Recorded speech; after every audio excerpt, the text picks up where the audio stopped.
Welcome to Housing Development. I'm Jim Tobin. And I'm Paul Lopez. Good afternoon. Mr. Tobin. Good afternoon. Good afternoon. How you doing? I'm doing fine. How are you? I'm hanging in. Good to be back in DC. Been on the road a little bit the last week, so it's nice to be in the studio in our the safe confines. That's of, right. Of the National mothership. Housing Center.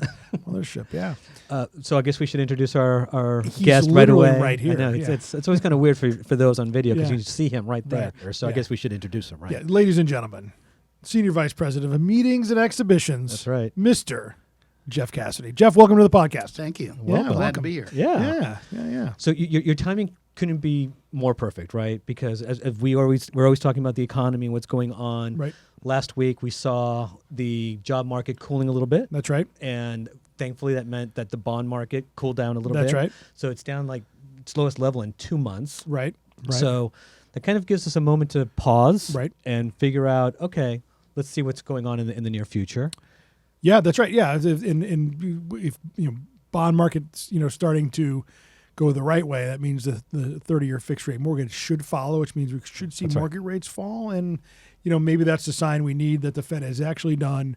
And even though a slowing economy in this case is good, I think in this case it's definitely good for the housing market. Absolutely. And look, we're approaching the end of the year. Yep. So most of our members and just the building industry in general have to be looking in 2024. That's right. This has to be a good sigh of relief, and they have to start just figuring out, okay, what's next for my business, right? That's right. And the only place you're going to know what's best for your business and next for your business is the only place to be in America, late February, the International Builder Show, Las Vegas, Nevada. Jeff, tell us about the show. Yeah, I mean, one of the additional metrics that we can look at for how the economy is going, how the industry is going, is how the show is going. And we understand it's typically a lagging indicator. But, sales have just been consistently strong as far as space is concerned. The show is going to be much larger than it was in 2023. Which was already a massive show. Which was already the largest show that we'd had in the last 10 years amazing. Since we began co-locating Right. with the Kitchen and Bath Industry Show.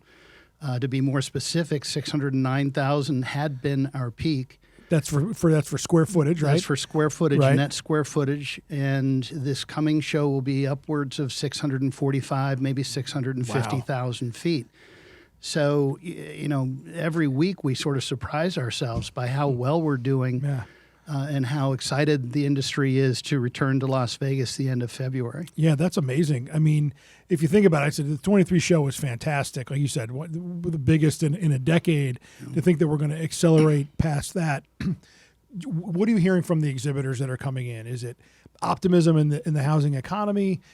Is it just this is where they want to be? What's the sentiment that our attendees can look forward to? With over 1,300 exhibitors, Wow. it's every variation on the theme, but generally everybody's just excited to get back together again. Right. I think there continues to be a bit of pent-up demand after what happened to us all with COVID. Right.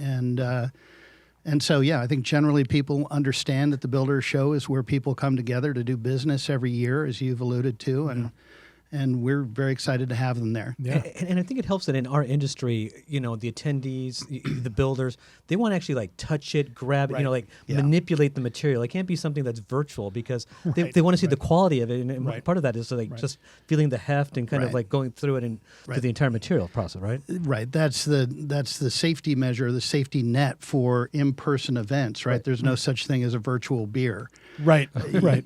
That's an example of one thing you're just not going to be able to do virtually, and trade show is very much like that in many respects. Just to be clear, I went from building materials and he jumped to beer. That's So I right. just want to make sure that That's right. We should start doing happy hour podcasts. That's what we should do. Yeah, especially since we're on camera now, we can actually sit around and have a drink. That's right. So Jeff, obviously Las Vegas. Our members love Las Vegas. We have a great show coming up in Orlando as well.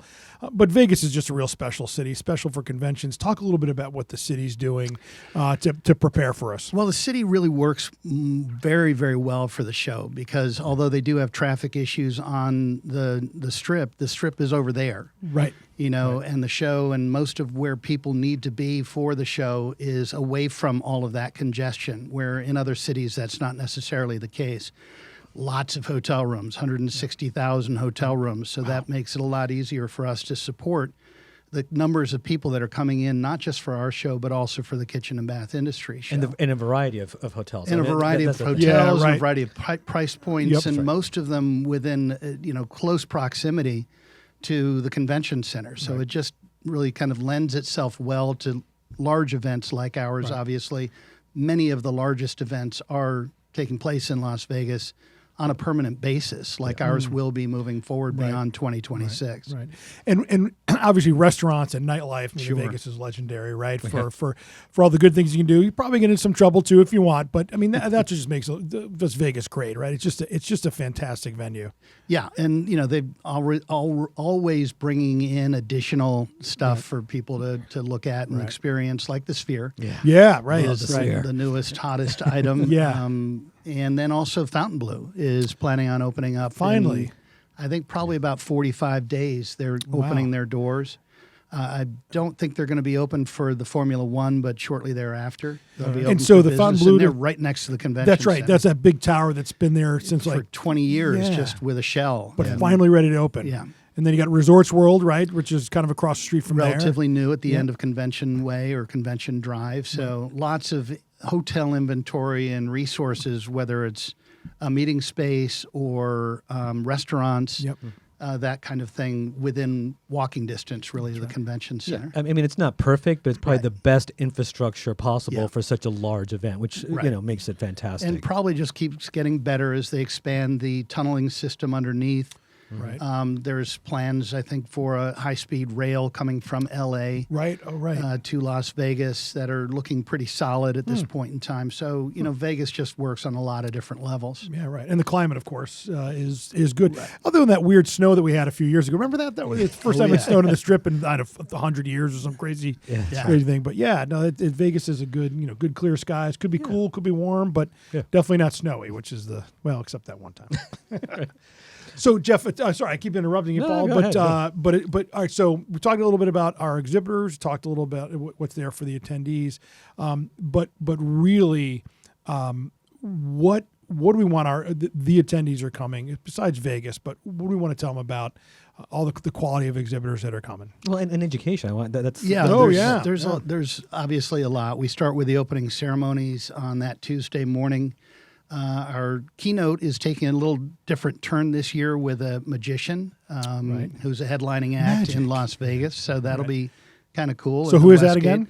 It's a gentleman named Matt Franco. Franco, sure. And, that's another port. It's not just the exhibits, not just the education, it's also the fun. Yeah, sure. Associated with coming to a trade show like IBS. And so we have the opening ceremonies, then we open the exhibits at 9 o'clock that morning, and we're off and running.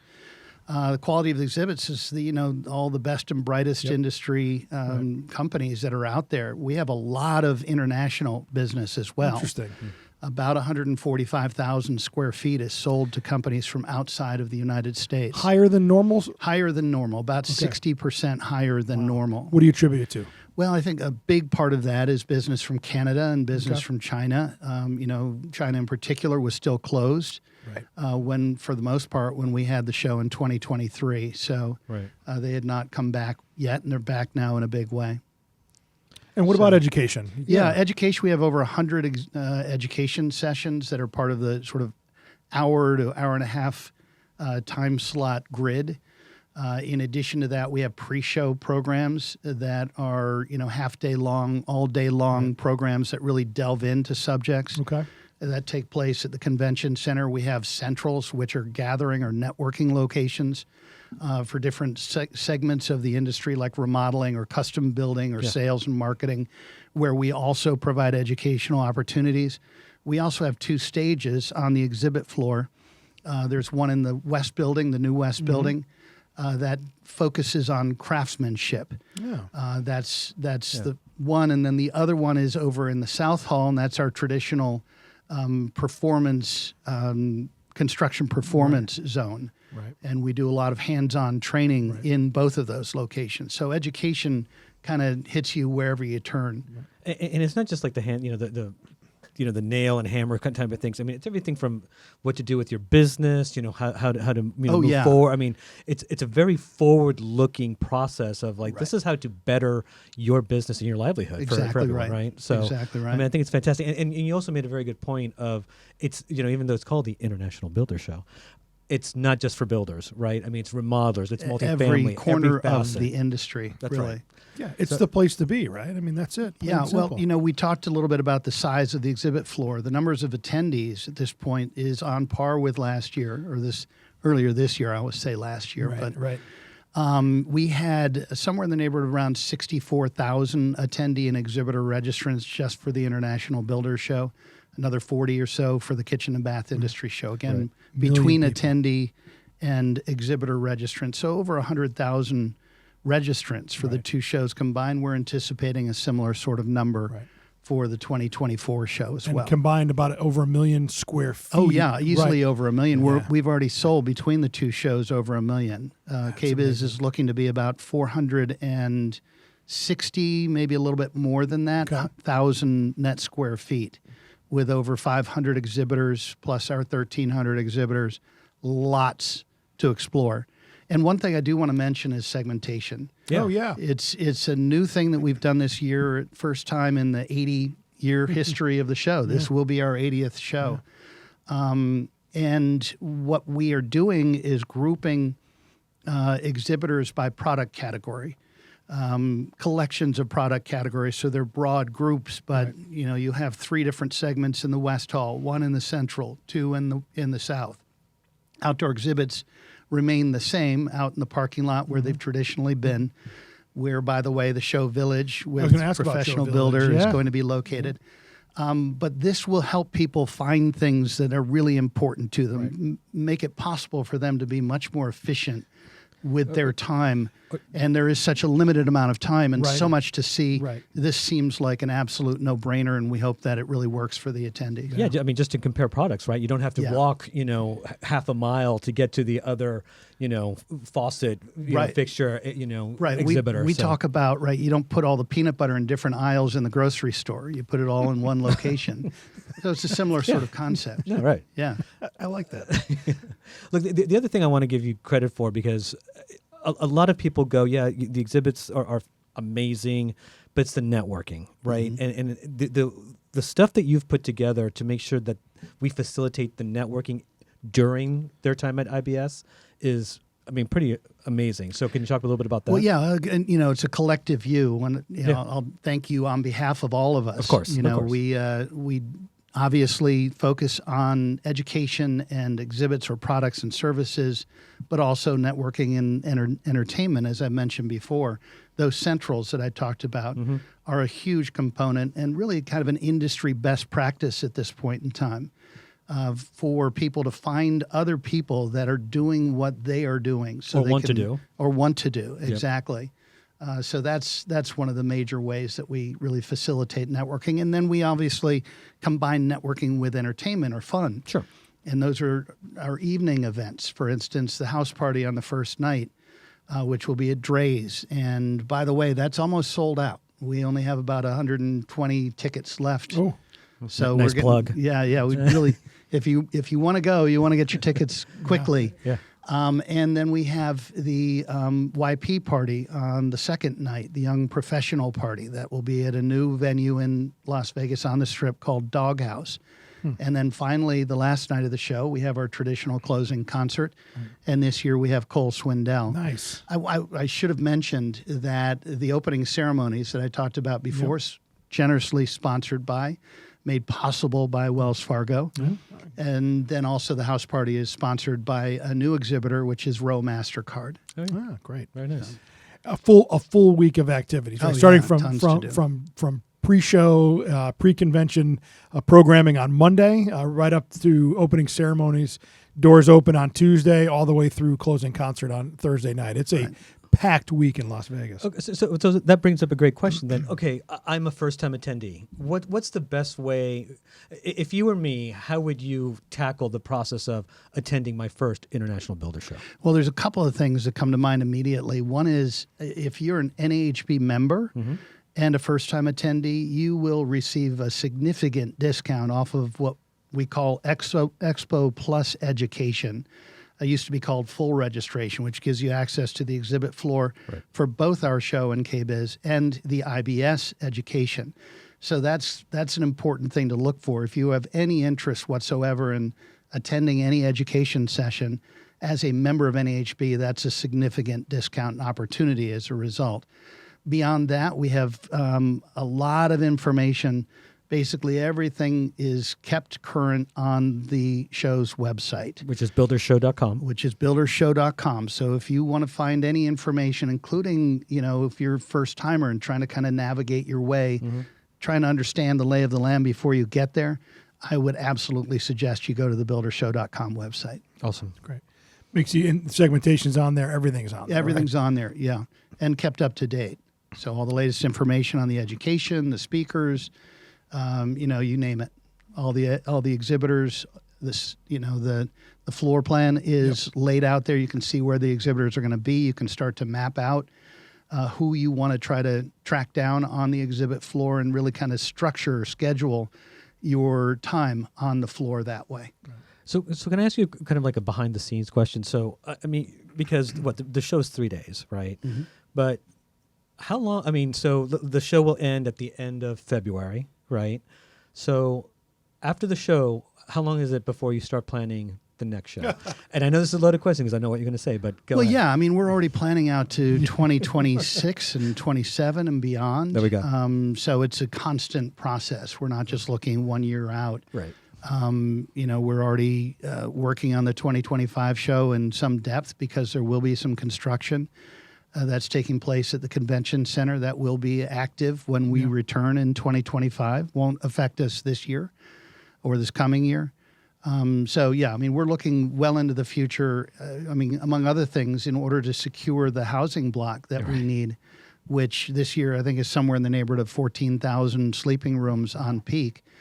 We have to start well in advance and, contract with all of those properties years out, not to mention the convention center. It just always impressed me. Like, you basically take a month off or so after the show, and then you're already starting to plan not only the logistical operations with hotel rooms and such, but just looking at the floor space, looking at, the design, redoing the marketing. Everything, starts just a month out. Everyone thinks that it kind of comes together, second half of the year. There's no downtime anymore. Exactly. Right. We'll basically kick up again the week after the show's over. It might take a day or two. Right. Jeff, talk a little bit about the PreShow Planner, right? A critical publication for members and attendees to navigate the show. So when does that come out?